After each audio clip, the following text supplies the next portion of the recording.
May mga babae na hindi basta-basta pumapatol o nakikipagrelasyon, lalong-lalo na kapag ang kanilang mga karelasyon ay hindi handa at hindi rin responsable at hindi maaasahang partner na handang bumuo ng pamilya.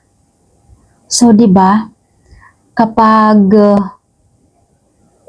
yung isang babae gusto niya ng peace at ayaw niya magkaroon ng stress, mas gugustuhin na lang niya na mag-isa kaysa magkaroon ng partner na magkukos naman ng stress, depression, anxiety, o ano bang mga sakit na pwedeng dumapo dahil sa mga partner nila na immature, hindi handa sa pakikipagrelasyon.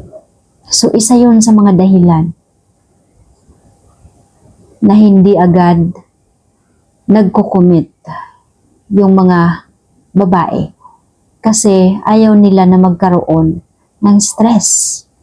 Ayaw nila dagdagan yung problema nila sa buhay. Kaya mas pipiliin na gano'n na lang yung situation. Diba? Eh, kung ikaw ba naman, alin ba ang mas pipiliin mo?